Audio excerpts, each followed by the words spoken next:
स्वागत है सभी प्यारे बच्चों का। आज की वीडियो में हम बात करने वाले हैं NMMS 2027 के बारे में। और ये जो आपका NMMS है, इसके फॉर्म भरना शुरू हो गए हैं और ये आपके 18 अगस्त 2026 से शुरू हुए हैं, यानी कि 2 दिन पहले से ही। और ये 16 सितंबर तक भरे जाएंगे आपके। तो उससे पहले पहले आपको फॉर्म भरवा लेना है। अगर किसी ने ये वाली वीडियो ना देखी हो तो उसको देख ले, जिसमें मैंने आपके सारे डॉक्यूमेंट, क्या क्या आपके डॉक्यूमेंट इसमें लगने हैं और किस तरह से आपको उनको बनवाना है, किस कैटेगरी वाले बच्चों को बनवाना है, वो सब बताया है। ठीक है, तो मेन चीज़ें यही है कि अगर किसी की कैटेगरी OBC, SC या फिर ST है तो उसको अपना जाति प्रमाण पत्र बनाना पड़ेगा।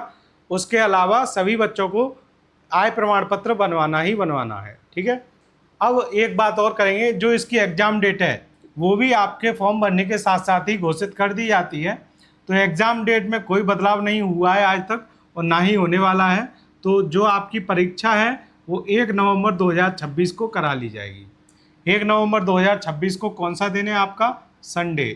तो संडे के दिन आपका ये जो पेपर है वो 3 घंटे का पेपर होगा। किसी भी सरकारी स्कूल में आपके जो ज़िले में, यानी कि जैसे कोई एटा से है तो उसका पूरे एटा में कहीं भी किसी भी सरकारी इंटर कॉलेज में उसका सेंटर पड़ेगा। ऐसे ही कोई अगर अलीगढ़ से है, कोई आगरा से है तो उसका सेंटर उसी के ज़िला में रहेगा, ना कि किसी दूसरे ज़िला में। ठीक है, तो अपने अपने ज़िला में जो भी आपके सरकारी स्कूल होंगे किसी में भी पढ़ सकता है। हो सकता है जिस इंटर कॉलेज में आप पढ़ रहे हैं उसी में आपका सेंटर पड़ जाए, तो कुछ भी हो सकता है। ठीक है, अब एक बात और बच्चों के दिमाग में कन्फ्यूजन है कि जैसे OBC, SC या ST कैटेगरी के बच्चे क्या बिना जाति प्रमाण पत्र बनवाए इस फॉर्म को भर सकते हैं? तो इसका जवाब है हाँ। अगर कोई पूछेगा हमसे भर सकते हैं तो हाँ। क्यों भर सकते हैं? देखिए, OBC, SC, ST अगर अपना जाति प्रमाण पत्र नहीं लगाएंगे तो वो जनरल में काउंट किए जाएंगे। और जनरल में हर एक बच्चे को फॉर्म भरने का अधिकार भी है। वो चाहें तो बिना जाति प्रमाण पत्र के जनरल में भर सकते हैं, लेकिन उससे आपका ही घाटा है। ये जो जाति प्रमाण पत्र लगाएंगे OBC, SC, ST वाले बच्चे, इससे जो है उनको मेरिट में कुछ नंबरों की छूट मिलती है और इसी वजह से वो थोड़े कम नंबर में भी अपना पेपर आसानी से पास कर लेंगे। लेकिन अगर वो जाति प्रमाण पत्र नहीं लगाएंगे तो वो जनरल कैटेगरी में काउंट होंगे और जनरल कैटेगरी में आपको वो छूट नहीं मिलेगी। ठीक है, जैसे कि अगर आपने ये अपना जाति प्रमाण पत्र नहीं लगाया तो आप जनरल में काउंट होंगे, और लगा दिया तो आप जिस कैटेगरी में हैं, जिस कैटेगरी का जाति प्रमाण पत्र आप अपना फॉर्म में लगाएंगे उसी कैटेगरी में आप आएंगे। ठीक है, तो उसी के अनुसार आपको छूट मिल जाएगी। अब बात होती है आय प्रमाण पत्र की। तो बच्चे पूछते हैं क्या आय प्रमाण पत्र अगर नहीं बन पाए तो क्या इसके बिना हम अपना फॉर्म भर सकते हैं? नहीं भर सकते। तो आय प्रमाण पत्र सभी के लिए, यानी कि किसी भी कैटेगरी के लिए अनिवार्य है। ये सभी बच्चों को अपना बनवाना पड़ेगा। और ये कैसे बनेगा? आय प्रमाण पत्र होता है केवल माता का या फिर पिता का, और इनकी जो सालाना आय है, सालाना आय, ये मैं पहले भी बता चुका हूँ। जैसा मैंने अभी आपको शुरू में वीडियो दिखाई थी, उस वाली वीडियो का आपको लिंक मिल जाएगा डिस्क्रिप्शन में, तो आप उस वीडियो में डिटेल में समझ लेंगे। तो माता पिता का जो आय प्रमाण पत्र बनेगा उसमें सालाना आय कितनी होनी चाहिए? 3.5 लाख से कम, 3.5 लाख से कम होनी चाहिए। ठीक है, अगर इससे ज़्यादा हुई तो आप इस फॉर्म को नहीं भर सकते। तो 3.5 लाख से कम का जो आय प्रमाण पत्र है वो आप बनवा लें अपने मम्मी या पापा किसी के भी नाम का। तो वो आपको नहीं बनवाना, अपने मम्मी पापा किसी से भी आप बोलेंगे तो वो अपना अपना आय प्रमाण पत्र बनवा लेंगे। तो अब आपको क्या करना है, जो एग्ज़ाम है उसकी तैयारी करनी है। 1 नवंबर को आपको एग्ज़ाम है और तैयारी करने की शुरुआत कहाँ से होती है? वो होती है हमारा फॉर्म भरने से। अगर आप इसमें अपना फॉर्म ही नहीं भरेंगे तो आप इस एग्ज़ाम की तैयारी कर भी क्या कर लेंगे?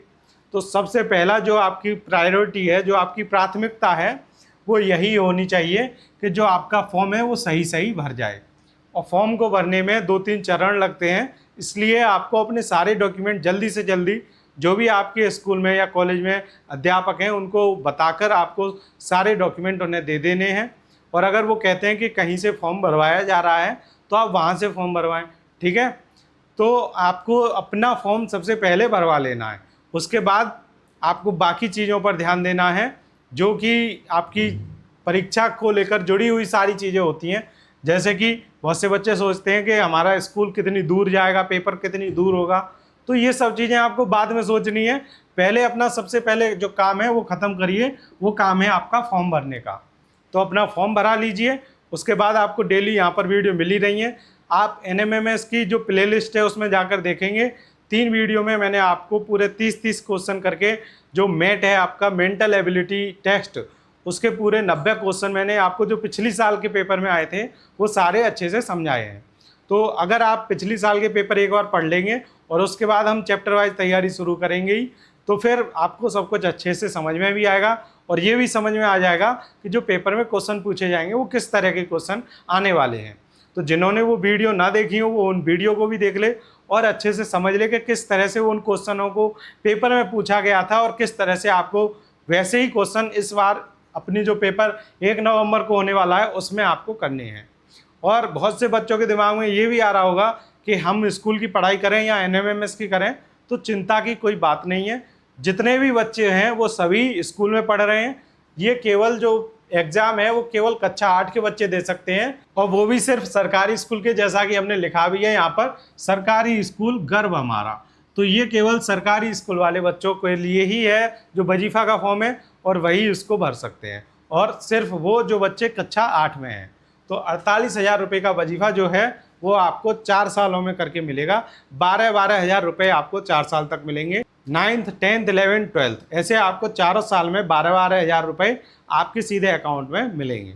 ठीक है, तो वो सब बाद की चीज़ें हैं। पहले आपको ये पेपर पास करना है, और पेपर को पास करने के लिए ये दिमाग से बिल्कुल निकाल दीजिए कि स्कूल का पढ़ें या फिर इस NMMS का पढ़ें, क्योंकि NMMS में 3 सब्जेक्ट आपके मैथ, साइंस और SST यानी कि विज्ञान, सामाजिक और गणित, ये तीनों विषय आपके स्कूल के ही हैं, और इन्हीं में से आपके क्वेश्चन पूछे जाएंगे।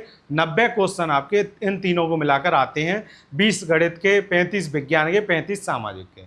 तो 90 प्रश्न तो आपके यहीं से तैयार हो रहे हैं, जो आपने 6 से 8 तक पढ़ा है और अभी भी आप पढ़ रहे होंगे, तो वो सब आपको इस परीक्षा में मदद करेगा। बचे जो 90 क्वेश्चन रीजनिंग के, वो आप यहाँ से वीडियो से भी पढ़ेंगे, और मैं तो आपको पूरा कराऊंगा, पूरे 180 नंबर की आपकी तैयारी होगी।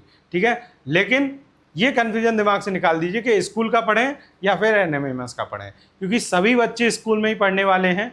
तो सभी बच्चों के हिसाब से सभी तैयारी करेंगे, और सब जब तैयारी कर ही रहे हैं तो सबको अपने स्कूल के भी पेपर देखने हैं जो आपके हाफ ईयरली के आएंगे, और सबको ये एग्ज़ाम भी देखना है। तो उसी हिसाब से हर साल मेरिट इसकी जाती है। तो अगर आप थोड़ी भी मेहनत करेंगे, थोड़े भी जागरूक हो जाएंगे, तो आप आसानी से इस परीक्षा को पास कर लेंगे, और 100+ स्कोर हर वो बच्चा ले आएगा जो ये GK फ्लैश ऑन पर जो आपको अगली वीडियो देखने को मिलने वाली हैं। लगातार आप सारी वीडियो को अच्छे से समझेंगे, और कोई भी चीज़ अगर आपको समझ में नहीं आती है तो आप उसको कमेंट में बताएंगे, तो उसमें सुधार किया जाएगा और आपको बेहतर से बेहतर बनाने की पूरी कोशिश की जाएगी। और जिस दिन आप ये पेपर देने जाएंगे उस दिन आपको पता पड़ेगा कि आपने क्या तैयारी की है। तो इतना सब आप बस कर लीजिए, आसानी से आप इस पेपर को पास कर लेंगे।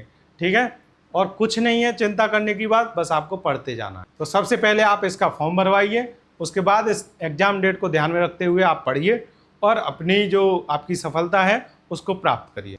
तो मिलते हैं आपसे अगली वीडियो में, तब तक के लिए धन्यवाद।